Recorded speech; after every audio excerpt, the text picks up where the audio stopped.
과연 하나님이 기뻐하실까요?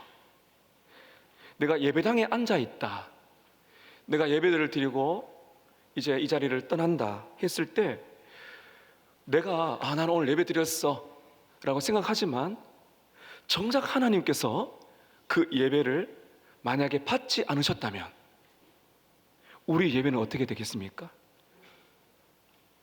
예배가 무너지면 교회는 교회일 수가 없습니다. 성도에서 예배가 무너지면 성도의 신앙의 중심이 흐트러지는 것입니다. 예배가 없는 교회, 예배가 없는 우리의 신앙은 심장은 뛰지만 생명이 없는 시신과 같다고 볼 수가 있습니다. 저는 오늘 이 절박한 마음을 가지고 우리는 교회 세 번째 시간에 예배드리는 공동체라는 주제로 여러분께 말씀을 드리려고 합니다. 신명기 이 12장, 이 신명기는 이스라엘 백성들이 광야 생활을 지나서 이제 가나안에 들어가는 바로 그 순간에 모세가 전파한 말씀 설교입니다.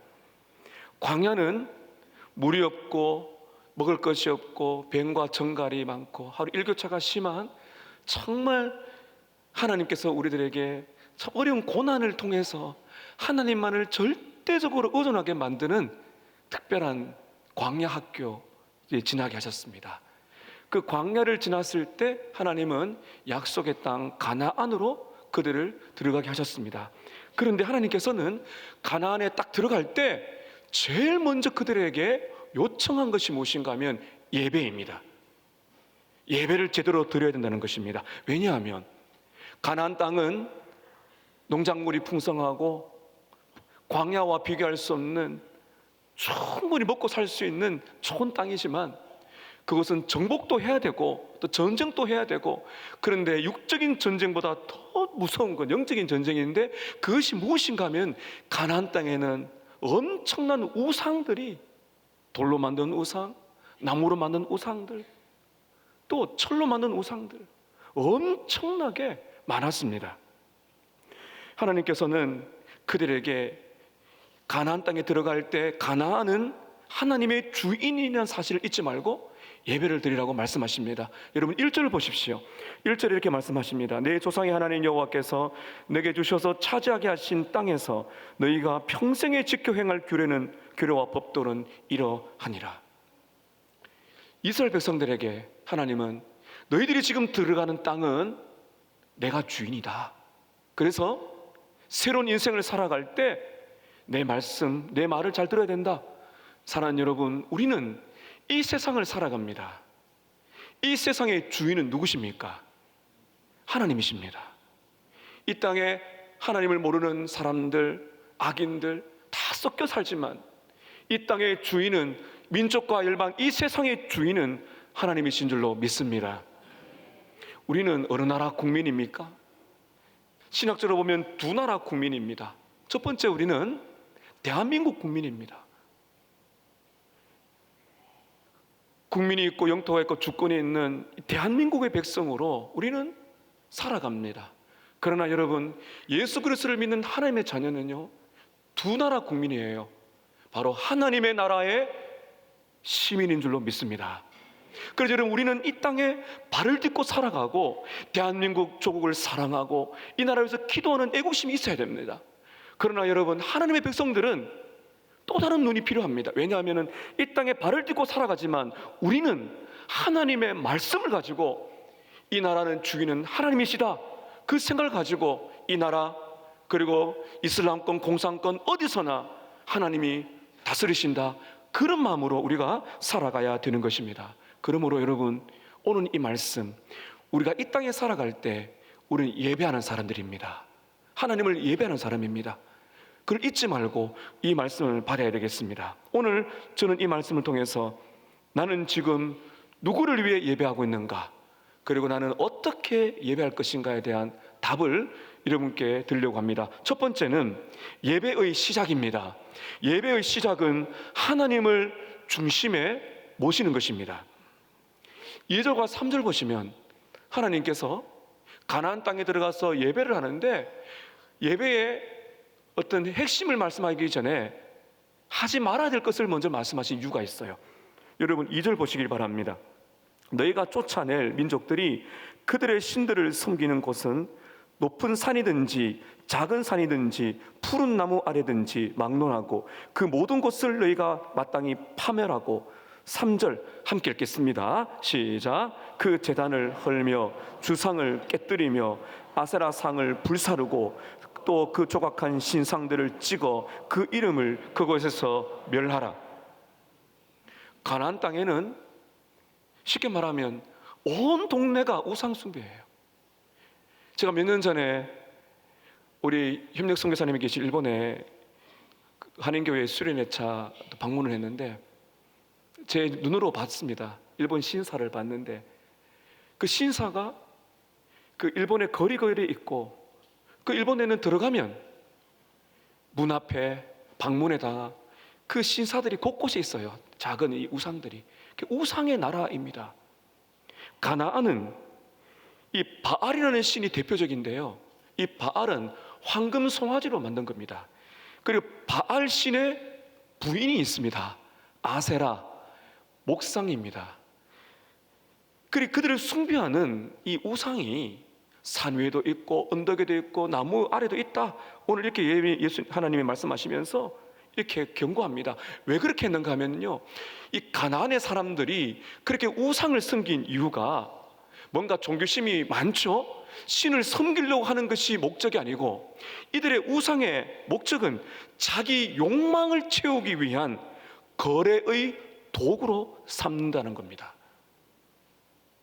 예를 들면 내가 가장 귀한 것을 우상에게 드릴 테니까 자녀를 또 많이 주시고 병도 낫게 해주시고 성공을 주세요. 이렇게 거래하는 조건으로 우상을 섬겼다는 것입니다. 풍요를 위해서는 바알이라는 신을 섬기고 다산, 자손들을 많이 낳기 위해서는 아세라라는 여신을 섬기고 성공과 권력 위해서는 몰렉이라는 신을 섬겼습니다. 특별히 이 몰렉이라는 신은요, 전쟁에 나갔을 때 성공을 기원하고 뭔가 굉장히 어려움이 있을 때 인신 제사를 드렸다고 합니다. 그래 자기 자녀를 그 벌겋게 달아놓은 우상 앞에 태워 죽이는 거죠. 성공과 번영을 달라고.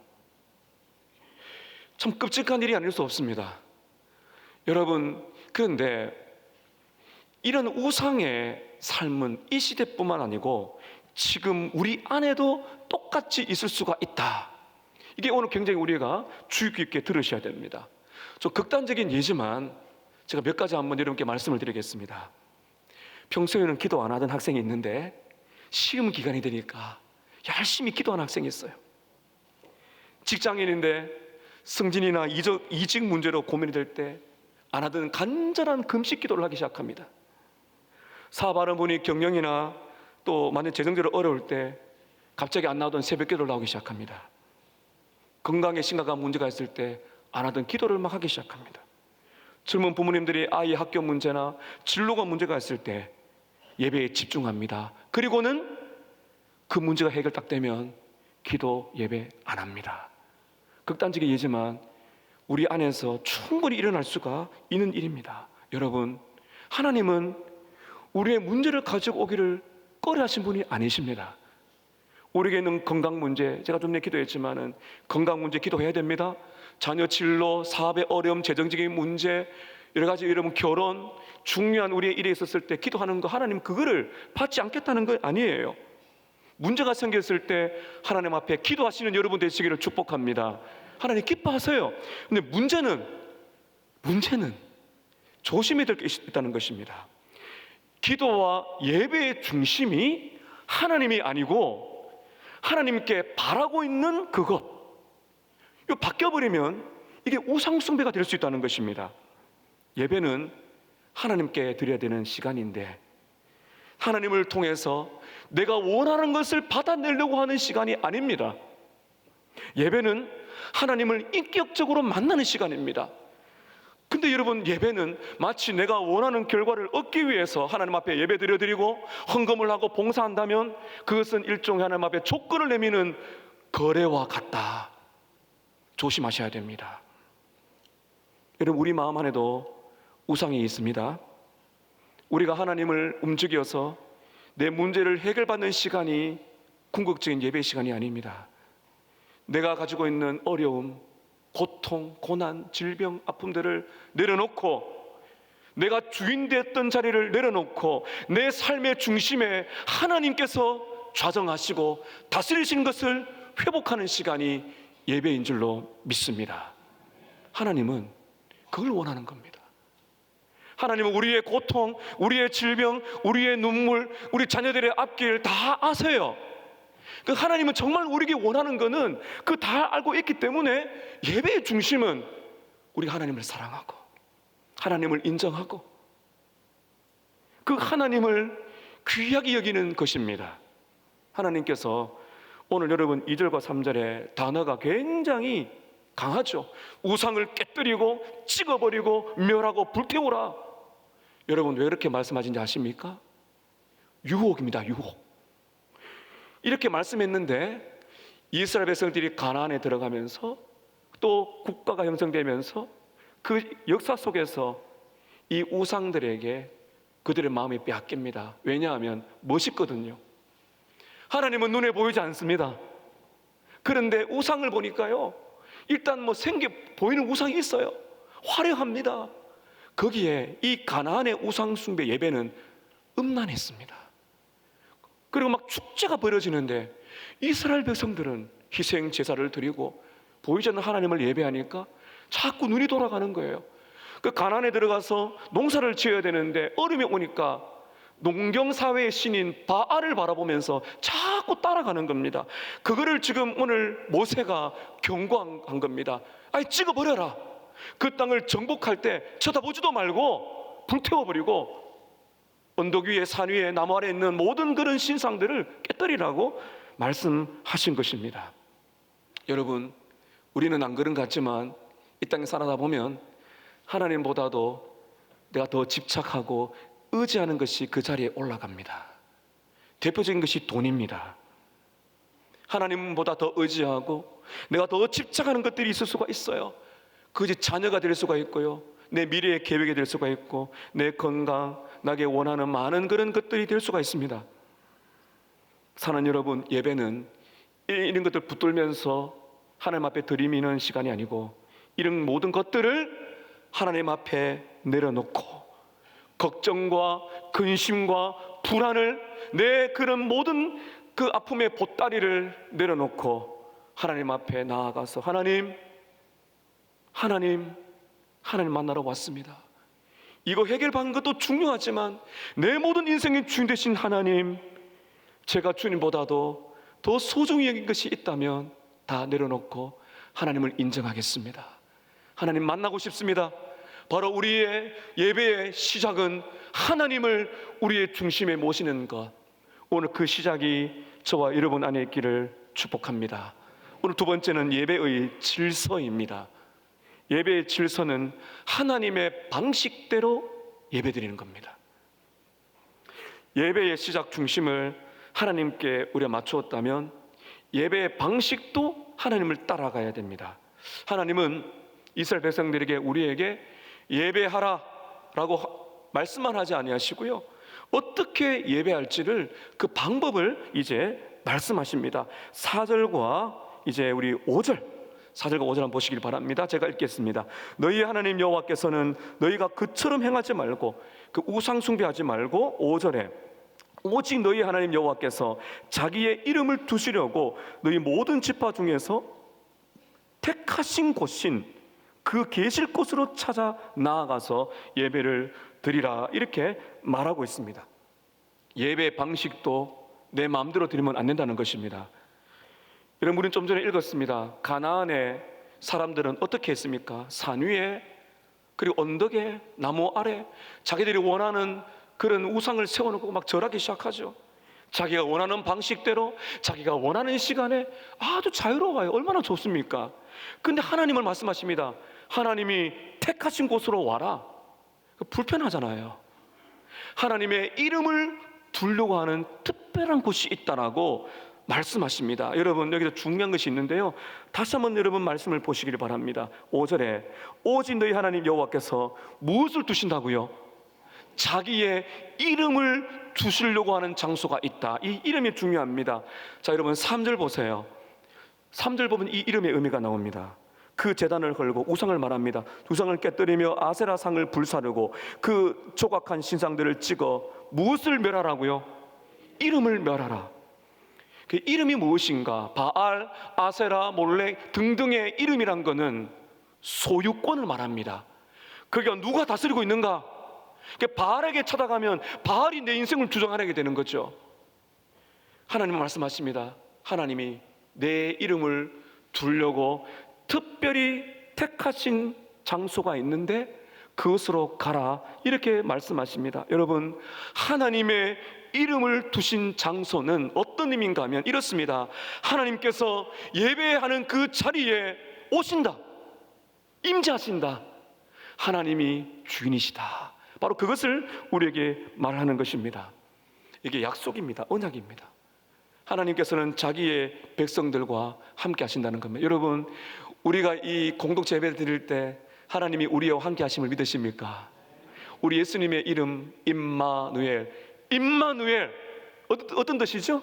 하나님이 우리와 함께 하신다. 예배란 그런 것입니다. 예배는 하나님이 임재를 한다. 임마누엘. 그리고 이런 보십시오. 이스라엘 백성들이 마음껏 하지 말고 하나님께서 임재하시는 그곳에 택하신 장소로 모여서 예배를 드리라는 겁니다.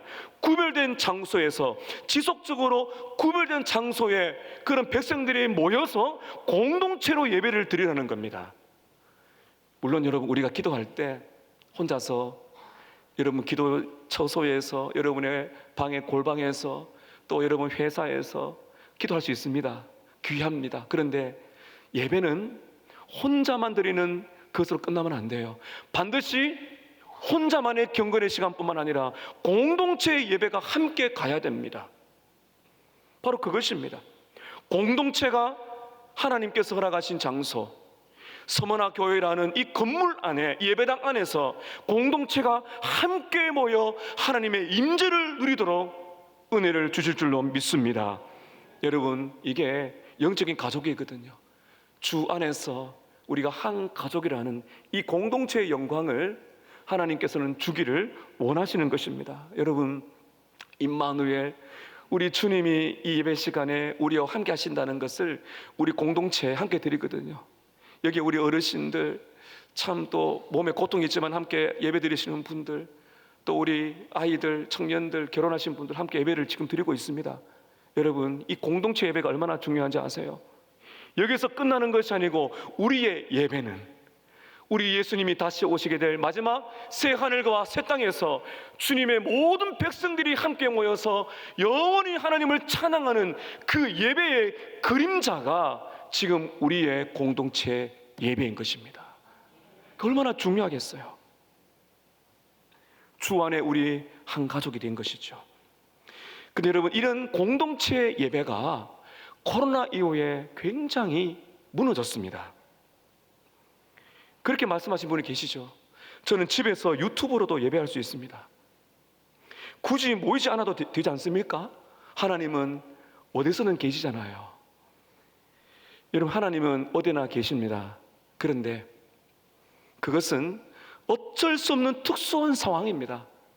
외국에 있든지 병상에 있든지 고통스러워서 나올 수가 없는 상황에서 이렇게 영상으로 예배드리는 것은 은혜의 중요한 그런 통로가 될 수가 있습니다.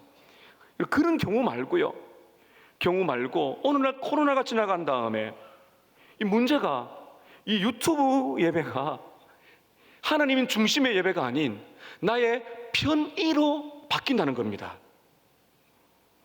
여러분, 집에서 예배 드릴 수 있죠.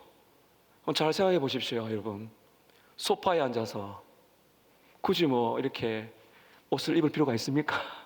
편안하게 예배 드리면서 전화도 받아가면서 집안일 해가면서 그렇게 여러분 예배 드리잖아요. 졸음도 오면서 나의 편의로 바뀔 수 있다는 거죠. 또 이렇게 말씀하시는 분이 계십니다. 목사님, 요즘은 스마트폰으로 예배 드릴 수가 있어서 너무너무 편해졌습니다. 그게 축복일까요? 집에서 예배드리니까 더 집중이 잘 됩니다. 여러분, 물론 집중이 잘 될 수가 있지만 잘 들으셔야 됩니다. 오늘 영상으로 예배드리시는 분들 시험 받지 마시기를 바라면서 제가 말씀 좀 드리고 싶어요. 어떤 자리든지 하나님은 함께 하십니다. 그런데 여러분 보세요. 이게 내 편의 중심으로 예배의 방식이 바뀌면 거기에 심각한 문제가 생기는데, 가장 문제는 공동체성이 떨어지는 겁니다. 여러분, 공동체가 무엇입니까? 여러분, 오늘 우리 주님께서 말씀하지 않습니까? 택하진 장소로 모여라. 여러분, 불편을 감수하셔야 돼요. 우리 오늘 찬양대 얼마나 일찍 오셔서 예배를 준비합니까? 혼자 와서 찬양하시면 되죠. 왜 찬양대 이렇게 준비하실까요? 여러분, 아침 일찍 오셔서 여러분이 오시기 전에 주차 관리, 또 차량 봉사, 이렇게 많은 봉사들 제가 축복하며 기도합니다. 그분들이 얼마나 여러분 힘들게 일찍 오셔서 예배를 준비하나요? 예배는 불편할 수 있어요. 그러면 보십시오.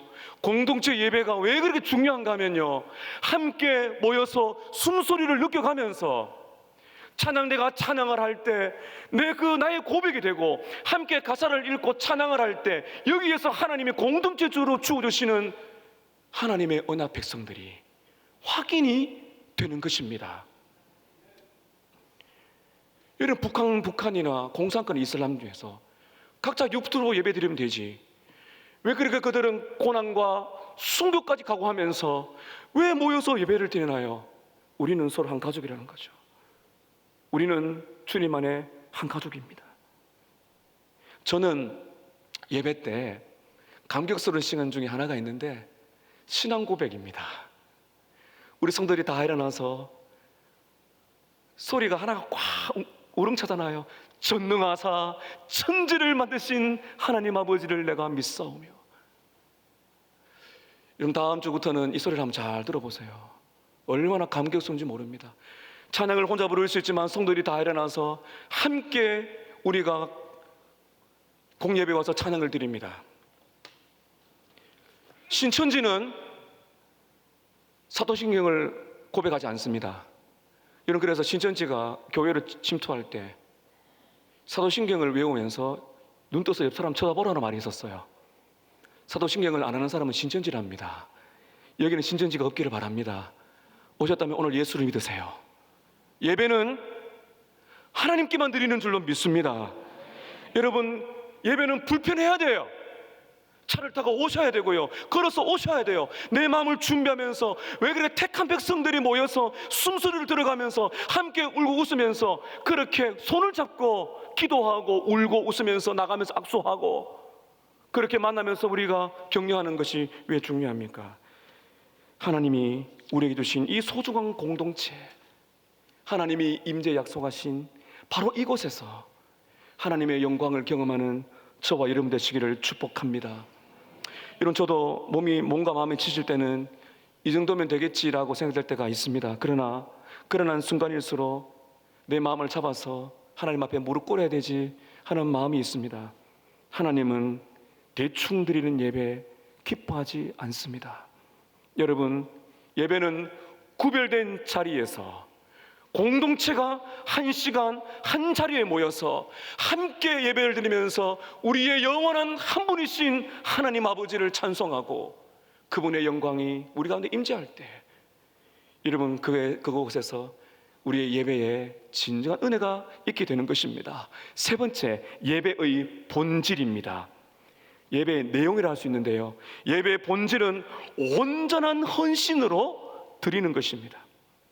우리가 예배 방식을 점검했다면 이제 예배의 내용을 좀 살펴볼 필요가 있는데, 6절을 보시게 되면 그 예배의 내용이 나옵니다. 여러분, 우리 6절 보십시오. 너희의 번제와 너희의 제물과 너희의 11조와 너희 손의 거제와 너희의 서원제와 낙헌 예물과 너희 소와 양의 촌난 것들을 너희는 그리로 가져다가 드리라. 이스라엘 백성들은 정말 불편했습니다. 희생 제물을 가지고 가야 돼요. 그곳에 지정된 장소에 그들은 희생 제물을 가지고 갔습니다. 그 희생 제물 안에는 여러 가지 의미가 있었습니다. 여러분, 우리가 이 구약의 이스라엘 백성들처럼 하지 않아서 얼마나 다행인지 몰라요. 희생 제물을 가져갈 필요가 없어요. 그들은 희생 제물을 잡아서 피를 뿌리고 제사를 드립니다. 우리는 그렇게 하지 않아요. 왜냐하면은 희생 제물이 완성이 되었거든요. 구약 시대 때 여러분 우리가 읽었지만 이 6절에 보면 이 많은 소와 양 희생 제물을 누구를 상징하는 것입니까? 우리 예수님인 것입니다. 이스라엘 백성들은 소와 양을 잡으면서 피 흘리면서 회개했어요. 그것은 바로 우리의 죄를 대신하여 죽으시는 십자가에서 모든 피와 물을 쏟으시는 예수 그리스도의 대속의 은혜, 그것을 상징하는 것입니다. 여러분, 그래서 예배는 예수님이 빠지면 예배가 아니에요. 여러분, 완전한 속죄제물이 되신 구주 예수님의 십자가의 희생을 깊이 묵상하는 것입니다. 여러분, 예배를 드리면서 생각나는 죄의 무게가 무겁습니까? 오늘 용서받으시기를 축복합니다. 목사님, 저는 너무 죄가 많았어요. 용서받지 못할 것 같아요. 여러분, 우리가 어떤 죄라도 그 모든 죄를 예수님의 피는 덮고 남을 줄로 믿습니다. 그게 예배입니다. 십자가 바로 가는 거죠.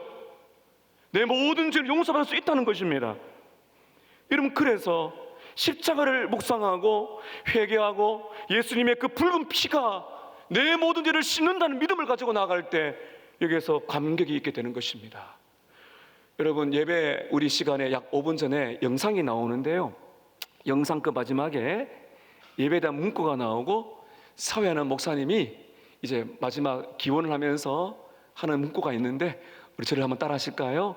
우리가 드리는 예배는, 좀 더 크게 하시겠습니다. 우리가 드리는 예배는 하나님이 중심 되시고 그리스도가 높임 받으시고 성령이 역사하시는 예배입니다. 제가 예배의 시작은 바로 하나님 중심이라 그랬습니다. 그리고 지금 예배의 본질, 예수님의 십자가입니다. 십자가. 그리고 여러분, 6절에 보면 너희의 번제라고 나오는데, 이 번제는 이스라엘 백성들이 하나님 앞에 드리는 예배 제사의 가장 중요한 것인데요, 이 번제는 짐승의 피를 이제 뿌리는데 바로 이제 우리의 죄를 씻는 속죄의 예수님을 상징할 뿐만 아니라 유일하게 희생 제물을 다 태워버립니다. 이게 뭘 상징하는가 하면 내 모든 것을 하나님께 드리나이다. 종교개혁자 존 칼빈은 이런 말을 남겼습니다. 주님, 저의 심장을 주님께 드립니다. 그만큼 이 마음을 다해서 하나님 앞에 드리고 싶었던 거죠. 예배자는 하나님께 내 모든 것을 드리나이다. 그리고 6절에 보면 11조와 여러 가지 예물이 나옵니다. 여러분, 우리 예배 시간에 이렇게 상징적으로 헌금을 여러분께 보이는 이유는요, 헌금이 그러니까 돈을 드리는 것이 아니라 예배의 행위입니다. 여러분, 우리가 지금 호흡하고 있는 거, 건강, 이 물질, 우리의 가족들, 이 다 누가 주신 거예요? 하나님이 주신 겁니다. 이 물질이 헌신이란 거는요, 주님, 저는 돈의 노예가 아닙니다. 돈이 저의 인생의 주인이 아닙니다. 그러나 이 돈도 주님이 주신 것입니다. 움켜쥐지 않고 제가 주를 위해서 흘려보낼 때 교회가 기도하면서 다음 세대를 살리고 교회를 살리고 이웃들에게 예수를 전하고 민족과 열방의 선교사님을 돕고 하나님의 영광 드러내는 귀한 축복의 통로가 되게 하옵소서. 이 물질이 거기에 이런 의미가 있는 것이고, 올해 여러분께서 정말 헌신해 주셔서 우리가 기쁨으로 이 물질을 잘 사용하고 있습니다. 사랑하는 성도 여러분, 예배드리면서 예수님의 십자가의 은혜에 대한 감격이 넘치시기를 바랍니다.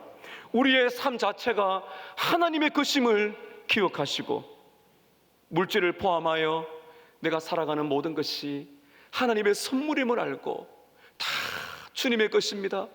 높여드리는 감사와 믿음이 있기를 축복합니다. 사랑하는 여러분, 예배는 단지 앉아있는 것이 아니고요, 우리 자신을, 우리의 생각과 감정과 의지를, 우리 전체를 하나님 앞에 올려드리는 것이 예배입니다. 그래서 사도 바울은 로마서 12장 1절에 이렇게 말하고 있습니다. 너희의 몸을 하나님이 기뻐하시는 거룩한 산제사로 드리라. 이는 너희의 드릴 영적인 예배니라. 여러분 중에는 이 시간 예배당에 앉아있지만 혹시 여러분의 폰을 열어서 영상이나 문자를 확인하는 분이 안 계신가요?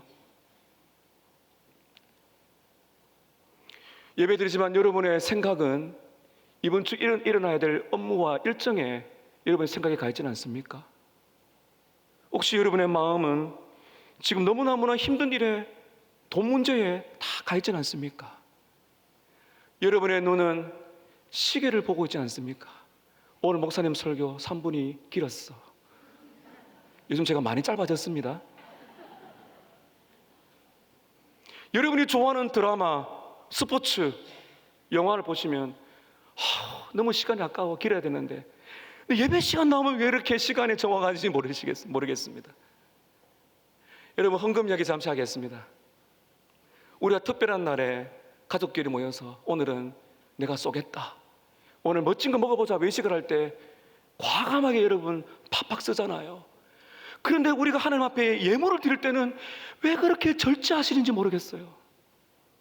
우리의 마음의 중심이 어디에 있습니까? 입은 찬양을 부르지만 내 마음이 실리지 않습니다. 여러분, 저는 오늘 찬양할 때 가사를 봤습니다. 그리고 저는 노래를 몰라요. 그냥 따라 불렀습니다. 여러분, 하나님은 내 마음과 내 삶, 내 생각 모든 것을 받기를 원하시는 것입니다. 찬양 실력보다도 하나님을 사랑하는 진심이 있다면 헌금을 드리는 손보다도 그 물질을 드리는 마음을 기뻐하시는 하나님, 찬양을 부를 때 공동체 소리를 들어가면서 이 악기 소리, 이 육성의 소리를 들어가면서 나는 부족하지만 그 공동체가 부르는 찬양에 나의 목소리와 마음을 실어보내고 설교의 말씀을 들으면서 마음이 와닿으면 기록도 해가면서 뭔가 여러분 예배에 내가 마음을 드려지는 이 예배의 헌신이 얼마나 여러분 하나님 앞에 기쁨이 될까요? 사랑하는 성도 여러분, 우리의 지, 정, 의, 인격이 예배에 드려지는 헌신이 되시기를 축복합니다. 마지막 네 번째는 예배의 열매입니다. 예배의 열매가 있습니다, 여러분. 예배의 열매는 하느님 안에서 기쁨을 누리는 겁니다. 행복이다, 행복. 온전한 헌신으로 드리는 예배는 놀라운 결과, 예배의 열매, 기쁨이 있습니다. 여러분, 7절입니다. 같이 한번 읽겠습니다. 시작. 거기 곧 너희 하나님 여호와 앞에서 먹고 너희 하나님 여호와께서 너희에게 손으로 수고한 일에 복 주심으로 말미암아 너희와 너희의 가족이 즐거워할지어다. 하나님은 예배가 기쁨이 되기를 원하십니다. 왜냐하면 하나님이 기쁨의 하나님이시기 때문입니다. 여러분, 즐거워할지어다 선택이 아니라 명령입니다. 하나님을 기뻐하세요. 하나님을 즐거워하세요. 하나님의 명령입니다. 그러나 여러분, 많은 경우 우리가 왜 예배 안에 기쁨을 누리지 못합니까? 여러 가지 이유가 있는데 먼저는 예배가 의무감입니다. 억지로 드리기 때문입니다. 결혼 생활에 기쁨이 없는 이유는 의무감으로 억지로 살아가는 똑같습니다. 여러분, 배우자의 생일이 되어가지고 선물을 하는데 제가 비밀을 밝히자면 아내에게 딱 한 번 백송이를 해봤습니다. 신혼 초에 자동차 트렁크를 딱 열어가지고 백송이, 기뻐하긴 했는데요, 돈 좀 많이 들었습니다. 여러분, 근데 보세요, 이 장미 백송이를 주면서 제가 뭐라고 해야 될까요? 당신은 이 장미 백송이를 받을 가치가 있어요. 내가 너무 감사하고 기뻐요. 당신이 나의 아내가 되어주어서 생일을 축하합니다. 이렇게 하면 얼마나 박수를 받게. 근데 예를 들어 제가 그렇게 하지 않았지만 예를 들어서 제가 살면서 오늘 당신이 생일인 걸 달력에서 확인했고요, 내가 당신의 남편이니까 내가 의무로서 장미를 준비했다 그러면 어떻게 될까요? 예배가 이렇게 될 수가 있다는 거예요. 억지로 의무감에 빠지게 되면 신앙생활은 재미가 없습니다. 기쁨이 없습니다. 환희가 없어요. 환희가. 또 왜 예배에 기쁨이 없을까요? 하나님을 인격적으로 만나지 못했기 때문입니다. 하나님을 만나지 못했기 때문에 그 시간이 지루한 겁니다. 또 하나, 예배의 목적을 잃었기 때문입니다. 그냥 오는 거죠. 그냥 가니까 가는 겁니다. 예수를 믿긴 믿지만 이게 몸에 익숙해져 버린 것입니다. 사랑하는 여러분, 하나님이 원하시는 예배는 결코 지루하거나 따분하지 않습니다. 왜 그런가 하면 우리가 믿는 하나님은 지루하시거나 따분한 분이 아니시기 때문입니다. 그래서 여러분, 우리가 하나님을 제대로 만난다면 절대로 우리 예배는 지루하거나 따분할 수가 없어요.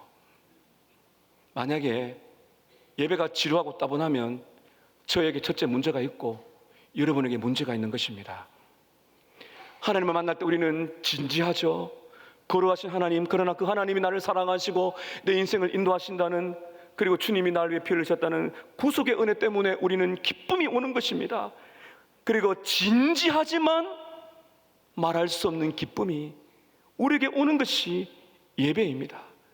말씀을 통해 내가 살아있다는 걸 회복하고 예수님을 만나고 찬양과 기도를 통해서 감격이 살아나는 예배가 되시기를 축복합니다. 그런데 여러분, 예배의 기쁨은 많은 경우처럼 단순한 흥분이나 감정 조작이 아니에요. 그렇게 해서는 안 됩니다.